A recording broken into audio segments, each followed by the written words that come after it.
أعوذ بالله السميع العليم من الشيطان الرجيم من همزه ونفخه ونفثه بسم الله الرحمن الرحيم قال آمنتم له قبل أن آذن لكم إنه لكبيركم الذي علمكم السحر فلأقطعن أيديكم وأرجلكم من خلاف ولأصلبنكم في جذوع النخل ولتعلمن أينا أشد عذابا وأبقى قالوا لن نؤثرك على ما جاءنا من البينات والذي فطرنا فاقض ما أنت قاض إنما تقضي هذه الحياة الدنيا إنا آمنا بربنا ليغفر لنا خطايانا وما أكرهتنا عليه من السحر والله خير وأبقى۔ اس کائنات میں جب سے انسان کو اللہ رب العزت نے اس زمین پہ بھیجا ہے، اس وقت سے ہی اس زمین پہ حق و باطل کا معرکہ بپا ہے۔ ہر دور میں اللہ کے باغی اور نافرمان انبیاء کرام اور اہل ایمان کے راستے میں رکاوٹیں کھڑی کرنے کی کوششیں کرتے رہے، اور اللہ پر ایمان لانے والوں کو کبھی لالچ دے کر، کبھی ڈرا کر، کبھی دمکا کر اللہ پر ایمان لانے سے، حق سے باز رکھنے کے لیے کوششیں کرتے رہے۔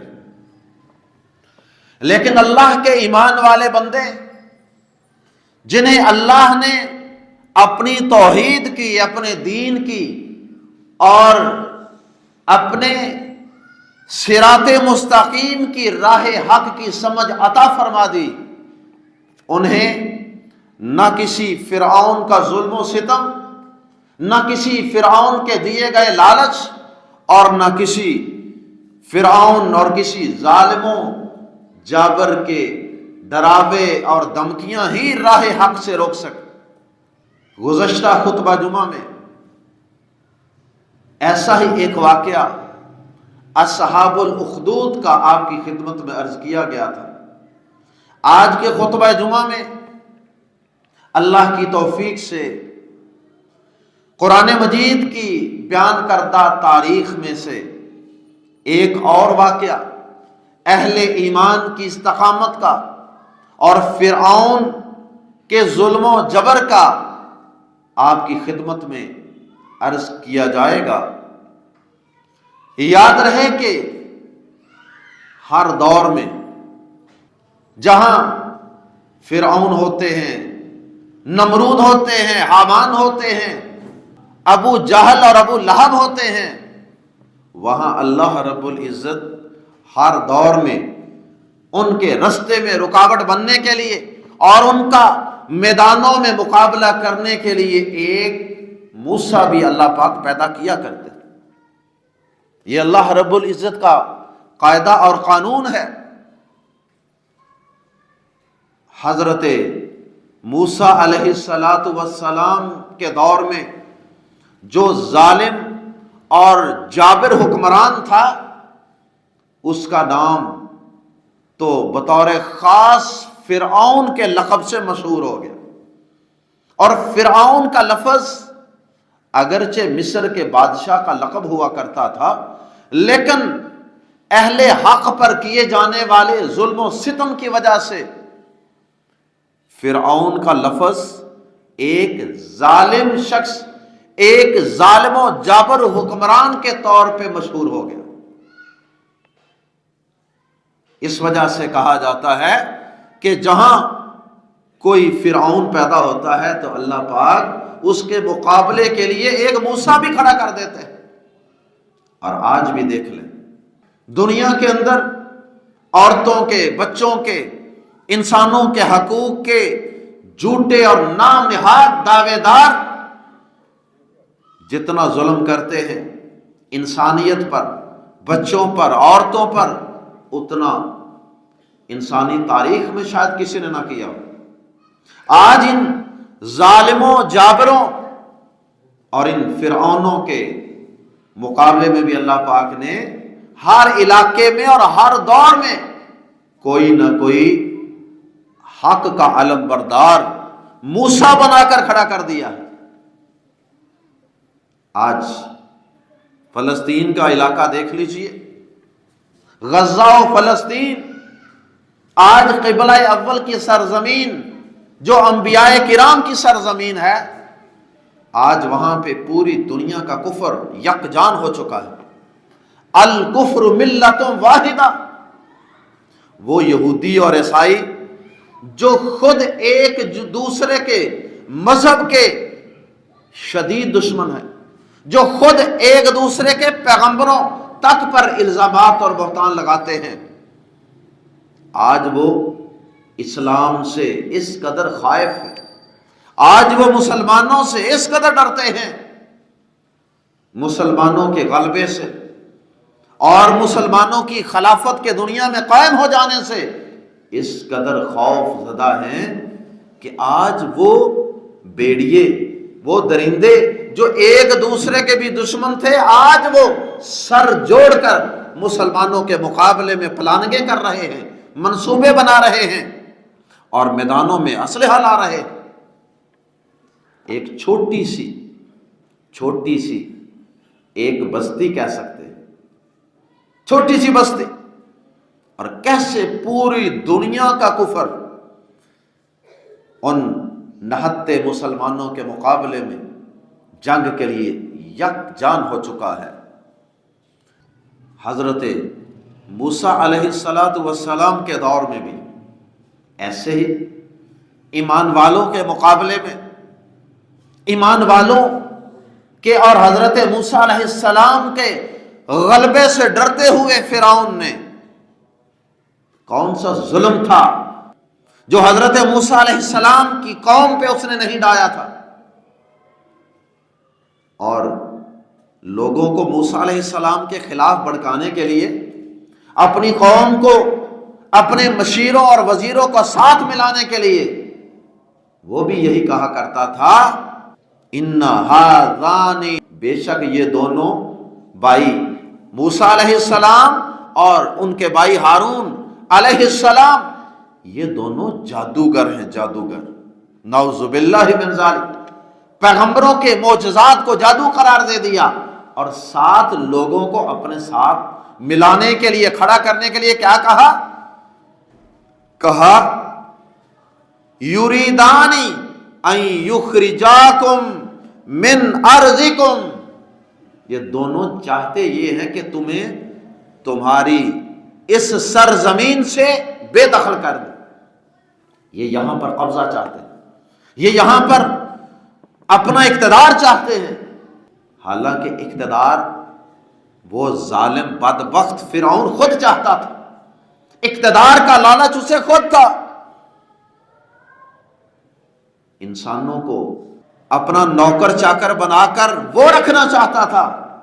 حضرت موسیٰ علیہ السلام اللہ کے پیغمبر تھے، اور پیغمبر انسانوں کو انسانوں کی غلامی میں دینے کے لیے نہیں آئے، بلکہ پیغمبر انسانوں کو انسانوں کی غلامی سے نکال کر ایک اللہ کی غلامی میں دینے کے لیے آئے۔ فرعونوں کو ہمیشہ، ان حکمرانوں کو، ظالموں کو ہمیشہ اپنے اقتدار کا لالچ ہوتا ہے کہ اگر یہ تھوڑے سے مٹھی بھر حق والے اگر غالب آ گئے پھر ہمارے نظاموں کی خیر نہیں، پھر ہمارے اقتدار کے ایوان لرزنے اور کانپنے لگ جائیں گے۔ یہی وجہ ہے کہ آج پوری دنیا کا کفر، پورا یورپ آج اسرائیل کی پشت پہ کیوں کھڑا ہے؟ صرف اسی وجہ سے کہ اگر آج یہاں یہ مٹھی بھر اہل توحید، اہل اسلام، یہ حق والے اگر آج یہاں غالب آ گئے، یہ چھا گئے، تو پھر پورے یورپ میں ہمارے نظاموں کو خطرہ ہے۔ اسلام آ جائے گا، اسلام چھا جائے گا اور کفر مٹ جائے گا۔ جاء الحق وزهق الباطل، یہ خطرہ ہے۔ اور آج سے کافی سال قبل میں نے خود یہ خبر پڑھی تھی امریکہ کے صدر کے حوالے سے۔ امریکہ کے صدر نے یہ کہا تھا کہ میں دیکھ رہا ہوں، مجھے اس بات کا خدشہ محسوس ہو رہا ہے دنیا کے حالات دیکھ کے کہ 20ویں صدی میں امریکہ کا صدر ایک داڑھی والا مسلمان ہوگا۔ یہ خواب، یہ خطرات ان کے ارد گرد منڈلا رہے، اس وجہ سے وہ ظلم و ستم کی چکی چلا رہے ہیں، ظلم و ستم کے بازار گرما رہے ہیں، اور نہتے معصوم پھول جیسے بچوں کو اپنے ظلم و ستم کا شکار بنا کر آگ اور بارود کے ساتھ جلا رہے ہیں۔ اس لیے ان کے دل اتنے سخت ہیں۔ حضرت موسیٰ علیہ السلام کے دور میں جو فرعون تھا، اسے بھی اس بات کا خدشہ تھا کہ میرے اقتدار کا سورج کہیں غروب نہ ہو جائے۔ اس وجہ سے وہ حضرت موسیٰ علیہ السلام اور آپ کی قوم پہ بڑے ظلم ڈالتا تھا، حتیٰ کہ آپ جانتے ہیں کہ اس نے بنی اسرائیل کے بچوں کو قتل کروانا شروع کر دیا تھا۔ جو بھی بچہ پیدا ہوتا اسے قتل کروا دیتا۔ کہیں ان بچوں میں سے، کہیں موسیٰ علیہ السلام کی قوم میں سے کوئی بچہ جوان ہو کر میرے مقابلے میں کھڑا ہو کر میرے ہی اقتدار کے لیے خطرے کی گھنٹی نہ بن جائے، خطرے کا سبب نہ بن جائے۔ لیکن وہی ہوتا ہے جو منظور خدا ہوتا ہے۔ اللہ پاک ان اللہ غالب علی امرہ ولکن اکثر الناس لا یعلمون، اللہ اپنے فیصلے پر غالب ہے، پوری طرح غالب ہے، لیکن اکثر لوگ اس حقیقت کو نہیں جانتے۔ اللہ پاک نے موسیٰ علیہ السلام کو پیدا کر کے دکھایا کہ نہ؟ اللہ رب العزت نے حضرت موسیٰ علیہ السلام کی فرعون کے گھر میں پرورش کروا کے دکھایا کہ نہ دکھایا؟ وہی موسیٰ علیہ السلام جب جوان ہوئے، اللہ پاک نے کہا اذهبا الى فرعون انه طغى، اے موسیٰ علیہ السلام جائیے، اپنے ساتھ اپنے بھائی ہارون کو بھی لے جائیے۔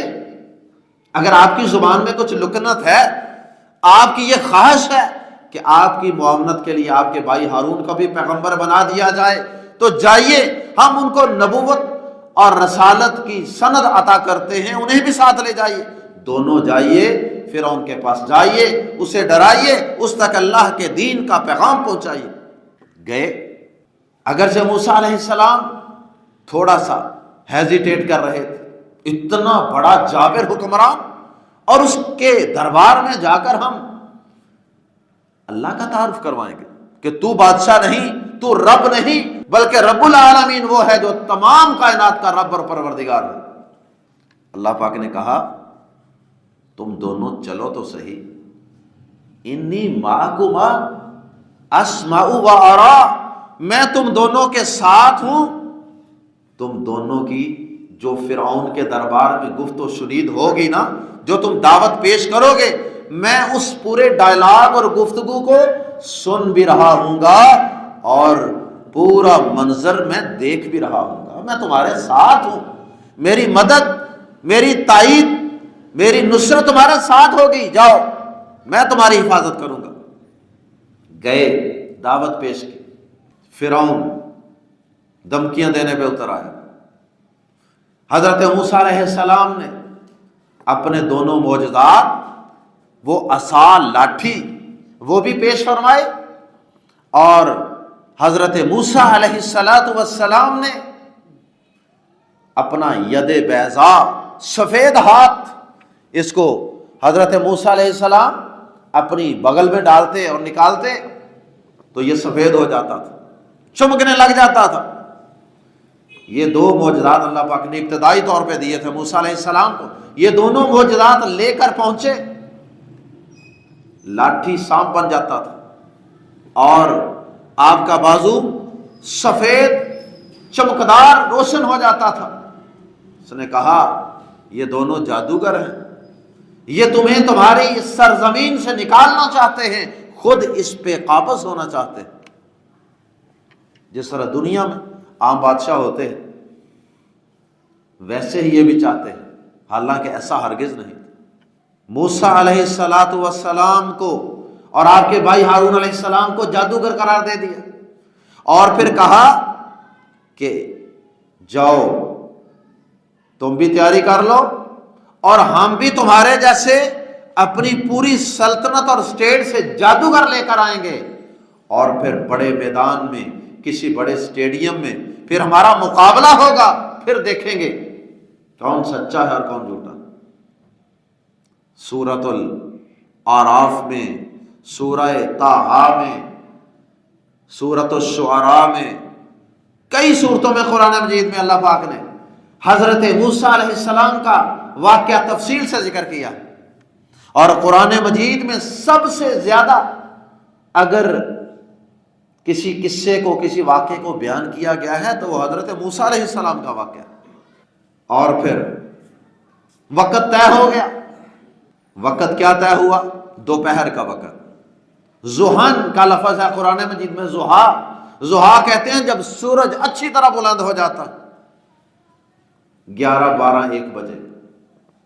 اور پہلے وقتوں میں لوگ اپنے کام کاج سے جلدی فارغ ہو جاتے تھے، صبح صبح لوگ کام شروع کرتے تھے اور 9، 10، 11 بجے لوگ فارغ ہو جاتے تھے۔ تو انہوں نے وقت رکھا کہ جب لوگ فارغ ہو جائیں، اور دن رکھا یوم الزینہ، یوم الزینہ، زیب و زینت کا دن، جیسے عید کا دن ہوتا ہے ایسے ان کا کوئی جشن ہوتا تھا، آپ یوں سمجھ لیں جشن بہاراں تھا۔ اور کہتے ہیں کہ مفسرین نے لکھا ہے کہ وہ جو دریائے نیل تھا اس میں جب پانی اپنے زوروں پہ ہوتا تھا، پانی میں، دریا میں طغیانی ہوتی تھی، تو اس کے بعد پھر ہر طرف کھیتی باڑی شروع ہو جاتی تھی، جیسے ہمارے ہاں منجیاں شنجیاں لگنی شروع ہو جاتی ہیں۔ تو پانی جب خوب آتا تھا اور پھر اس کے بعد کھیت ہرے بھرے ہو جاتے تھے، تو پھر اس وقت موسیٰ علیہ السلام کے دور میں فرعون اور اس کی قوم کے لوگ ایک جشن مناتے تھے جس کو یوم الزینہ کہا جاتا ہے۔ اس دن لوگ کسی بڑے ہال میں، کسی بڑی گراؤنڈ میں، کسی اسٹیڈیم میں، اس طرح کی کسی جگہ میں جمع ہوتے تھے جہاں بہت زیادہ لوگ جمع ہو سکیں، اور پھر وہاں کھیل کود اور انجوائمنٹ اور اس طرح کی چیزیں ہوتی تھیں۔ حضرت موسیٰ علیہ السلام چاہتے تھے کہ زیادہ سے زیادہ بڑی گیدرنگ ہو۔ جب گیدرنگ بڑی ہوگی، جیسے گزشتہ جمعہ ہم نے اصحاب الاخدود کے واقعہ میں اس نوجوان لڑکے کا قصہ پڑھا تھا، تو اس نے بھی یہی کہا تھا نا، اپنے دور کے ظالم اور فرعون بادشاہ سے یہی کہا تھا کہ تم سب لوگوں کو جمع کرو، مجھے ایک درخت کے ساتھ باندھ لینا، اور پھر یوں یہ بسم اللہ پڑھ کر، اللہ کا نام لے کر مجھے تیر مارنا۔ تو اس لڑکے کی بھی خواہش یہی تھی کہ زیادہ سے زیادہ گیدرنگ ہو، لوگ زیادہ جمع ہوں۔ حضرت موسیٰ علیہ السلام کے دور میں جب فرعون سے مقابلے کی پلاننگ ہو رہی تھی، مشاورت ہو رہی تھی، میچ اور مقابلہ طے ہو رہا تھا، تو اس وقت بھی کیا بات طے ہوئی کہ یہ دن ہونا چاہیے یوم الزینہ۔ وہ جو تمہارا جشن کا دن ہوتا ہے نا، وہ دن رکھو، سب لوگ جمع ہوں، اور وقت بھی رکھو دوپہر کا۔ ایک تو روشنی پوری ہوگی، کسی شخص کو یہ ہمارا کمپٹیشن اور میچ دیکھنے میں کوئی مشکل پیش نہیں آئے گی، اور دوسرا یہ کہ لوگ اپنے کام کاج سے فارغ ہو چکے ہوں گے، تسلی کے ساتھ وہ ہمارا مقابلہ دیکھیں گے۔ طے ہو گیا یوم زینہ، وقت طے ہو گیا ضحیٰ کا، دن چڑھے کا، دوپہر کا۔ اب فرعون نے پوری اسٹیٹ میں اعلان کر دیا کہ ماہر فن جادوگر جمع کیے جائیں، جو بڑے ایکسپرٹ ہوں جادو کے، کیونکہ موسیٰ علیہ السلام کے دور میں جادو کو بڑا عروج حاصل تھا، اور اللہ پاک کا یہ قاعدہ قانون ہے کہ اللہ پاک جب کسی پیغمبر کو کسی قوم کی طرف بھیجتے ہیں تو اس پیغمبر کو ویسے ہی معجزات عطا کرتے ہیں جن چیزوں کا اس دور میں عروج ہوتا ہے۔ عیسیٰ علیہ السلام کے دور میں طب کو، میڈیکل سائنس کو بڑا عروج تھا، اللہ پاک نے عیسیٰ علیہ السلام کو ویسے ہی معجزات عطا کی۔ وہ ہاتھ پھیرتے تھے، کوڑی کا مریض، برس کا مریض، پیدائشی مادرزاد اندھا، وہ سب ٹھیک ہو جاتا۔ جو کسی حکیم ڈاکٹر کے بس میں نہیں تھا نا، وہ اللہ پاک نے عیسیٰ علیہ السلام کو بطور معجزہ عطا کر دی۔ تو موسیٰ علیہ السلام کو بھی اللہ پاک نے، چونکہ آپ کے دور میں جادو کو بڑا عروج تھا، ہر جگہ جادوگر موجود تھے، جادو لوگ بڑا سیکھتے تھے، اس لیے اللہ پاک نے پھر ان جادوگروں کا مقابلہ کرنے کے لیے موسیٰ علیہ السلام کو بھی جادو کا توڑ کرنے والا، اس سے ملتا جلتا معجزہ عطا کیا، جو جادو نہیں تھا لیکن جادو کا توڑ تھا۔ یہ جادو کا توڑ ہے نا کہ آپ اپنا بازو بغل میں ڈال کے باہر نکال لیں تو وہ چمکنے لگ جائے۔ آج کل آپ نے دیکھا یہ مجیشین کہتے ہیں وہ اپنے آپ کو، ویسے وہ مجیشین ہوتے نہیں ہیں، جادوگر ہوتے نہیں ہیں، یہ بچوں کو چھوٹے چھوٹے وہ ٹرکس کر کے دکھاتے ہیں، تو وہ جادو نہیں کرتے لیکن جادو سے ملتے جلتے کچھ کام کرتے ہیں جس سے بچوں کو ایسا لگتا ہے کہ شاید یہ کوئی جادو کیا ہے انہوں نے۔ بہرحال اللہ پاک نے موسیٰ علیہ السلام کو ایسے کچھ معجزات اور ایسی کچھ حقیقتیں عطا فرمائیں کہ جو صرف دیکھنے والوں کو کوئی دھوکہ نہیں ہوتا تھا بلکہ وہ حقیقت ہوتی تھی، اور یہی معجزے اور جادو میں فرق ہے۔ قرآن مجید میں اللہ پاک نے جادو کے متعلق یہ الفاظ استعمال کیے، سحروا اعین الناس، انہوں نے لوگوں کی آنکھوں پر جادو کر دیا۔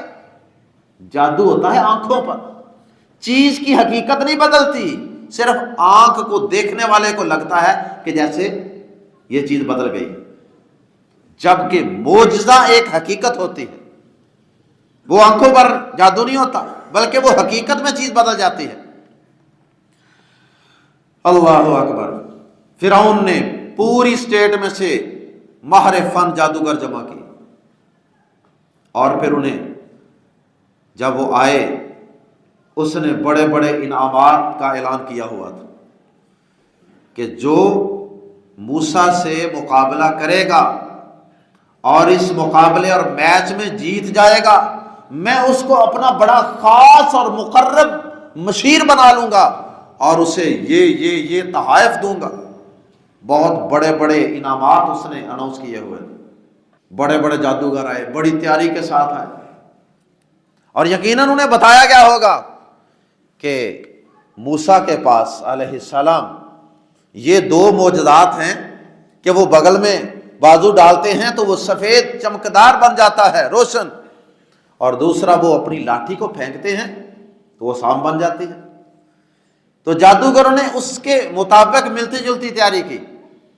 یوم زینہ آ پہنچا، دوپہر کا وقت آ پہنچا، سب لوگ جمع ہیں، فرعون بھی موجود ہے، حضرت موسیٰ علیہ السلام بھی موجود ہیں، حضرت ہارون علیہ السلام بھی موجود ہیں، اور بڑے بڑے جادوگر بھی موجود ہیں۔ کیا منظر ہوگا، لوگوں کے اندر کیسی ایکسائٹمنٹ ہوگی، کیسا تجسس اور سسپینس ہوگا۔ اور پھر جب میدان میں جادوگر آ گئے تو قرآن مجید سورہ طٰہٰ کے الفاظ ہیں کہ جادوگر آپس میں ایک دوسرے کے ساتھ کانوں میں باتیں کرنے لگ گئے.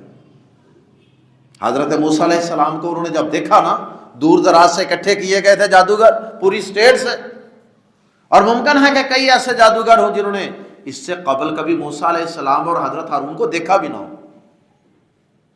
جب انہوں نے دیکھا، جیسے ہمارے پیارے نبی صلی اللہ علیہ وسلم کے متعلق ابو سفیان جب کافر تھے، انہوں نے بھی حبشہ کے اندر نجاشی کے دربار میں یہ گواہی دی تھی نا کہ اس شخص نے کبھی جھوٹ نہیں بولا. اور عبداللہ بن سلام رضی اللہ تعالیٰ عنہ جو ابھی یہودی تھے، یہودیوں کے عالم تھے، نبی صلی اللہ علیہ وسلم جب مدینہ منورہ تشریف لائے تھے تو یہ کہتے ہیں کہ میں اپنی کتاب میں موجود نشانیوں کو دیکھنے کے لیے کہ آخری پیغمبر آئے گا اس میں یہ نشانیاں ہوں گی، وہ دیکھنے کی نیت سے وہاں پہنچا. لوگ استقبال کے لیے جمع تھے. کہتے ہیں پہلی نظر آپ کے چہرہ انور پہ پڑی، کہتے ہیں کہ میرے دل نے گواہی دی کہ اللہ کی قسم یہ چہرہ کسی جھوٹے شخص کا نہیں ہو سکتا صلی اللہ علیہ وسلم. اسی طرح جب وہ جادوگر جمع ہوئے تو اب انہوں نے حضرت موسیٰ علیہ السلام کو، حضرت ہارون علیہ السلام کو دیکھا تو اب ان کے اندر اختلاف پیدا ہو گیا. جادوگروں میں ایک گروہ یہ کہنے لگا یار یہ شخص جادوگر لگتا نہیں ہے، اللہ کی قسم اس کے چہرے سے جادوگروں والے آثار نظر نہیں آ رہے، ہمیں تو یہ سچ مچ اللہ کا پیغمبر ہی لگتا ہے. تو کچھ جادوگروں نے مقابلہ کرنے سے تھوڑا سا ہیزیٹیشن کا، جھجک کا مظاہرہ کیا، تھوڑے سے وہ متذبذب ہو گئے، اور دوسروں نے کہا نہیں مقابلہ کرتے ہیں، انعام بہت بڑا ہے. بہرحال وہ آپس میں تھوڑا سا اختلاف کرنے لگے، کانوں میں باتیں کرنے لگے. پھر بالآخر انعام کے لالچ میں آ کر جن کا دل مقابلے کے لیے تیار نہیں تھا نا، وہ بھی انعام کے لالچ میں مقابلے کے لیے تیار ہو ہی گئے.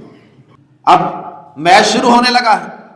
میچ سے پہلے ٹاس کیا جاتا ہے، پہلی باری کون لے گا. اللہ اکبر. جادوگروں نے کہا کہ ہمیں بڑا اپنے فن پہ بڑا عبور ہے، بڑا اعتماد ہے. موسیٰ علیہ السلام سے کہنے لگے کہ اے موسیٰ تو پہلے پھینک جو پھینکنا ہے، تو نے جو کر کے دکھانا ہے نا وہ پہلے دکھا، اس کے بعد پھر ہم باری لیں، اور اگر تو ہمیں کہتا ہے تو ہم پہلے کر لیتے.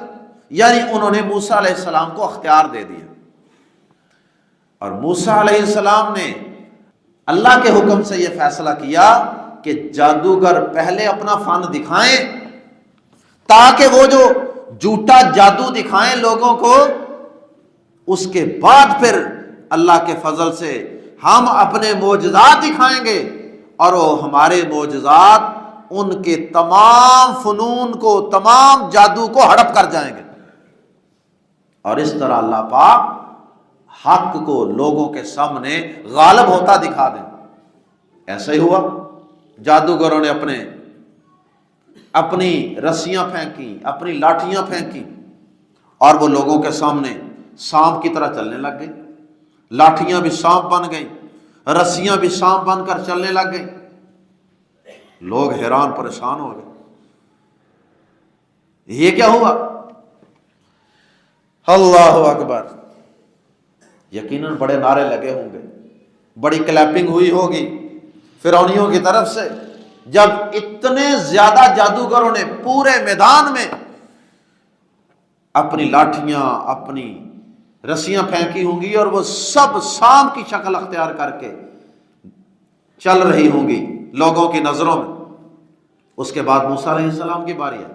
موسیٰ علیہ السلام نے ایک دفعہ تو قرآن مجید کے الفاظ میں، قرآن مجید نے یہ الفاظ بیان کیے ہیں، جب موسیٰ علیہ السلام نے دیکھا نا اتنی رسیاں اور اتنی لاٹھیاں سانپ بن کر چلنے لگ گئیں اور لوگ انہیں خوب داد دے رہے ہیں. قرآن مجید کے الفاظ ہیں فَأَوْجَسَ فِي نَفْسِهِ خِيفَةً مُوسیٰ. موسیٰ علیہ السلام نے نا اپنے دل میں ایک بشری تقاضے سے دل میں تھوڑی سی گھبراہٹ محسوس کی، تھوڑا سا ڈرے کہ یہ کیا بنا۔ قرآن مجید کے الفاظ ہیں، اللہ پاک فرماتے ہیں کہ قُلْنَا لَا تَخَفْ إِنَّكَ أَنْتَ الْأَعْلَى، ہم نے کہا موسیٰ ڈرنے کی بات نہیں ہے، ڈریے نہیں، گھبرائیے نہیں، غلبہ آپ کو ہی عطا ہوگا۔ اور پھر اللہ پاک نے موسیٰ علیہ السلام سے کہا وَأَلْقِ مَا فِي يَمِينِكَ تَلْقَفْ مَا صَنَعُوا، اے موسیٰ اب جو آپ کے دائیں ہاتھ میں ہے نا، یہ جو ہم نے آپ کو معجزہ دیا ہے عصا کا، اب آپ اس کو پھینکیے، یہ فرعون کے جادوگروں کی پھینکی ہوئی تمام چیزوں کو ہڑپ کر جائے گا۔ اور ایسا ہی ہوا، موسیٰ علیہ السلام نے پھینکا، وہ ساری رسیوں کو جو سانپ بنی ہوئی تھی، ساری لاٹھیاں جو سانپ بنی ہوئی تھی، موسیٰ علیہ السلام کا پھینکا گیا عصا ان سب کو ایک بڑا اژدہا بن کر سب کو نکل گیا۔ اب جب لوگوں نے دیکھا کہ موسیٰ علیہ السلام نے صرف اپنی عصا کو سانپ بنا کر چلایا ہی نہیں، بلکہ جادوگروں کے پھینکی ہوئی رسیوں اور پھینکی ہوئی لاٹھیوں کو جو سانپ بن چکی ہیں ان کو نگل اور کھا کر بھی دکھا دیا۔ یہ اس سے بڑا فن کا مظاہرہ تھا، کیونکہ یہ معجزہ تھا۔ اللہ اکبر۔ اور پھر اس کے بعد اللہ پاک نے جادو کی کچھ مذمت بیان فرمائی، اور اس کے بعد جب جادوگروں نے دیکھا، اب جادوگر اس فن کے ماہر تھے، وہ سمجھتے تھے کہ جو ہم نے کیا وہ جادو ہے، اور جو موسیٰ علیہ السلام نے کیا وہ جادو ہرگز نہیں۔ وہ پہچان گئے۔ قرآن مجید کے الفاظ میں آگے سماعت فرمائیے، جادوگروں کو جو تھوڑی دیر پہلے انعام کے لالچ میں، عہدے کے لالچ میں آ کر حضرت موسیٰ علیہ السلام کے مقابلے میں کھڑے تھے، جب ان کے دل کی دنیا بدل گئی، جب ان کے دل میں ایمان آ گیا، جب ان کے دل میں اللہ پر یقین آ گیا، قرآن مجید کے الفاظ ہیں فَأَلْقِيَ السَّحَرَةُ سُجَّدًا، اللہ پاک فرماتے ہیں کہ وہ سارے کے سارے جو جادوگر تھے نا، ان کو سجدے میں گرا دیا گیا، وہ سب سجدے میں گر گئے۔ قَالُوا آمَنَّا بِرَبِّ ہارون وَمُوسَىٰ، کہنے لگے کہ ہم موسیٰ اور ہارون کے رب پر ایمان لے آئے۔ جب موسیٰ اور ہارون کے رب پر ایمان لے آئے، فرعون بھی موجود تھا۔ اللہ اکبر۔ قال، اس نے کہا تم اس موسیٰ پر ایمان لے آئے ہو قبل ان آذن لکم، اس سے قبل کہ میں تمہیں اجازت دوں، میری اجازت کے بغیر ہی تم ایمان لے آئے، بلایا تمہیں میں نے ہے اور میری ہی اجازت، میرے مشورے کے بغیر ایمان لے آئے ہو۔ ساتھ ہی اس نے پینترا بدلا کہ اب یہ میری عوام کو بیوقوف بناتے ہیں ہمیشہ حکمران، تو اب اس نے کہا کہ اگر یہ ساری عوام ایمان لے آئی، میری حکومت تو خطرے میں پڑ گئی، میں تو گیا۔ اب اس نے پینترا بدلا، کہنے لگا انہو لکبیرکم الذی علمکم السحر، اب مجھے پتا چل گیا ہے کہ تم بھی جادوگر ہو، یہ بھی جادوگر ہے، اور اب آج پتا چلا ہے کہ تمہارا بڑا گرو یہ موسیٰ ہے، اس نے تمہیں جادو سکھایا ہو۔ نعوذ باللہ من ذالک، یعنی کہنے لگا کہ تم آپس میں ملے ہوئے ہو۔ یہ عوام کو مطمئن کرنے کے لیے اس نے یہ تیر پھینکا، یہ پتہ پھینکا کہ یہ آپس میں ملے ہوئے ہیں اور موسیٰ ان کا بڑا ہے۔ اور ساتھ پھر وہ دھمکیاں دینے لگا، فَلَا أُقَطِّعَنَّ أَيْدِيَكُمْ وَأَرْجُلَكُمْ مِنْ خِلَافٍ، یاد رکھو میں تمہارے ہاتھوں اور تمہاری ٹانگوں کو مخالف سمت سے کاٹ دوں گا، یعنی اگر دایاں بازو کاٹوں گا تو بائیں ٹانگ کاٹوں گا۔ وَلَا أُصَلِّبَنَّكُمْ فِي جُذُوعِ النَّخْلِ، اور میں تمہیں درختوں کے تنوں کے ساتھ باندھ کر لٹکا کر تمہیں سولی دے دوں گا، سولی چڑھا دوں گا، پھانسی دے دوں گا۔ یہ عام جو پھانسی ہوتی ہے نا، یہ اس سے بھی زیادہ عبرتناک اور تکلیف کے پھانسی ہوتے ہیں۔ وَلَتَعْلَمُنَّ أَيُّنَا أَشَدُّ عَذَابًا وَأَبْقَىٰ۔ تم شاید موسیٰ سے ڈر گئے ہو، تمہیں لگ پتا جائے گا کہ سزا دینے میں اور عذاب دینے میں زیادہ سخت ہوں کہ یہ موسیٰ زیادہ سخت ہے۔ قالوا، انہوں نے کہا لن نؤثرک علی ما جاءنا من البینات، اے فرعون سن لے اب ہم یقین کے ساتھ، بصیرت کے ساتھ، علم کے ساتھ ایمان لا چکے ہیں۔ لن نؤثرک علی ما جاءنا من البینات، اب جو ہمارے پاس واضح دلائل آ چکے ہیں، معجزات آ چکے ہیں، ہم ان کو دیکھ کر ایمان لائے ہیں، اس وجہ سے ہم نے تجھ پر موسیٰ کو ترجیح دی۔ اور پھر ساتھ کہنے لگے والذی فطرنا، اور ہم نے اس کو ترجیح دی ہے جس نے ہمیں پیدا کیا ہے۔ فقض ما انت قاض، اے موسیٰ جو تو نے کرنا ہے کر لے، جو تو نے ہمارا کرنا ہے کر لے۔ انما تقضی هذه الحیات الدنیا، بے شک تو جو بھی کرے گا نا، جتنا بھی بڑا ہمیں عذاب دے گا، جتنی بھی بڑی ہمیں سزا دے گا، وہ سزا اس دنیا کی حد تک ہوگی۔ زیادہ سے زیادہ تو ہماری جان لے لے گا نا، قتل کر لے گا نا، بس اس سے بڑھ کر اور کیا کر سکتا؟ کر لے، جو کرنا ہے کر لے، تو ہماری دنیا بگاڑے گا، ہم تیری آخرت برباد کریں۔ انا آمنا بربنا، بلا شبہ یقیناً ہم اپنے رب پر ایمان لا چکے۔ لیغفر لنا خطایانا، اس لیے کہ ہمارا رب ہماری خطاؤں کو معاف کر دے۔ وما اکرہتنا علیہ من السحر، اور وہ جادو جس پر تو ہمیں مجبور کرتا ہے، تو نے ہمیں مجبور کیا تھا جادو کو۔ ہم اللہ پاک سے اب ایمان لا کر یہ امید کرتے ہیں کہ اللہ ہمیں وہ گزشتہ زندگی کے سارے گناہ اور بطور خاص جادو اللہ ہمیں معاف کر دے۔ اللہ اکبر، واللہ خیر و ابقا، اور اللہ ہی کا عطا کیا ہوا بہتر ہے اور وہی باقی رکھنے والا ہے۔ اللہ پاک جو ہمیں آخرت میں عطا کرے گا وہ اس دنیا کے لالچ سے کہیں بہتر ہے۔ دیکھیے چند لمحات پہلے جو لالچ میں آ کر جادو کر رہے تھے، مقابلہ کر رہے تھے پیغمبر کا، جب ایمان لے آئے، چند لمحوں میں، چند منٹوں میں ان کی ایسی کایا پلٹی کہ اب وہ انعام کو بھی ٹھکرا رہے ہیں، عہدے اور مقام کو بھی ٹھکرا رہے ہیں، اور فرعون کی دھمکیوں سے بھی ڈرنے والے نہیں۔ جیسی سزا دینی ہے دے لو، یعنی اپنی جان تک لٹانے کے لیے تیار ہو چکے۔ تو میں عرض یہ کر رہا تھا کہ ہر دور میں فرعون اور ظالم بادشاہ اپنے دور کے اندر اہل حق کو ڈراتے رہے، دمکاتے رہے، لیکن اللہ پاک نے جن کو ایمان کی دولت عطا فرما دی، اللہ پاک نے جنہیں توحید کی دولت نصیب فرما دی، وہ کسی دنیا کے ظالم سے، کسی جابر سے ڈرنے والے نہیں۔